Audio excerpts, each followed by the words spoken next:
I am here with Walter Brueggeman, so it is my honor just to share about the concept of Jubilee, emancipation, and I think how we agree that this is a moment for God to move into the life of his people around this world.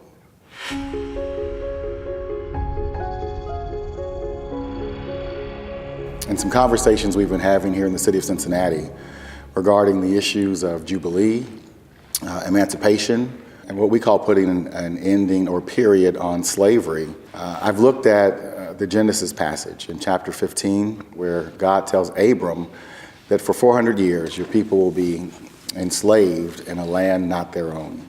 But after 400 years I will come and I will rescue your people and bring them out with great riches and punish the nation that has enslaved them. And so as an African American living here in America, I look at the journey of African Americans from slavery until now. And most people believe that it was 1619 when the first 20 Africans were brought to America. 1619 to 2019, which is next year, is 400 years. We're looking at bringing people together in 2019 to have a discussion on what true emancipation is and how we rebirth and revitalize the African community in America and throughout the world. And so what we want to do is have 2018 be a year of preparation. So we prepare for our exodus and yet not make the same mistakes that Israel made when they spied the promised land and thought that the task was too hard.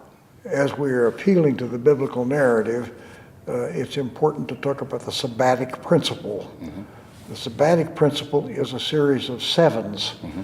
It is resting on the seventh day. Then in the seventh year, Moses provides that debts ought to be canceled on poor people. Mm-hmm. And then 7 times 7 is the Jubilee year, which is the restoration of property that has been lost in the rough and tumble of predatory economics. Mm-hmm.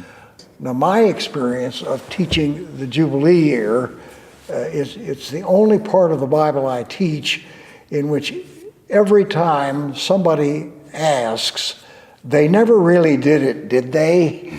Because people recognize that this is the most radical ethical teaching in the Bible. And my response to that, I think we don't know whether they ever did that, but my response is that they imagined it. And because they imagined it, it is waiting to be enacted. And it seems to me by the analogy of the 400 years that you've laid out, this is exactly the right time to enact that imagination. So whether or not Jubilee ever actually took place, the converse did take place, the taking of land from Native Americans, the 40 acres and a mule. So I know the taking of land has happened. And so if that happened, then Jubilee should also happen. That's right. And if it's never happened, then it's time for it to happen. That's great. Right. We live in a society that works on scarcity. So many people have the lion's share of it as if there's not enough for everybody, which is why we live with the poverty that we have. But there's enough for everybody. God gave a land that is plentiful. The whole predatory economy is based on the assumption of scarcity. And the reversal of that to abundance is abundance makes neighborliness possible because we get to talk about how we are going to share all that we have for the sake of the common good. And I think that the ideology of scarcity, while it is unarticulated and unrecognized, so pervades our imagination that we really have to pay attention to the data that says there is enough food, there are enough resources, the human community can flourish if we manage and distribute things differently. There's nothing about God that deals with scarcity. That's right. I mean, this is a God who creates the heavens and the earth and puts enough stars out there that, you look and go, why do you need so many? It's like he does everything in abundance. That's right. We're going to feed 5,000 and then have 12 baskets left over So yeah, the idea of scarcity is just, it's unbiblical. Yeah. Because I think we have more resources than we claim to have.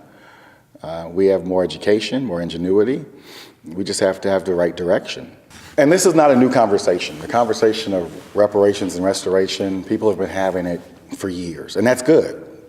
But I think we're now at a critical time. It's like what they call a Kairos moment, looking into next year, where we take the scriptures and we make the word once again become flesh. Right. And we live it and we activate it for the salvation of God's people. I think that your pickup on the word Kairos is exactly right. That is, it's a freighted moment Right. of new possibility. And I think we are in a moment of Kairos because very many people are now aware that we've run out on this destructive narrative we've been living. And I think people are gathering their energy and their imagination for new efforts. Theologically, that means that God's Spirit is stirring the waters. So I am very hopeful that if you think about a combination of God's Spirit at work and a new eager awareness among very many people, this probably is exactly the right moment to think that we can put a period Right. on the history of slavery.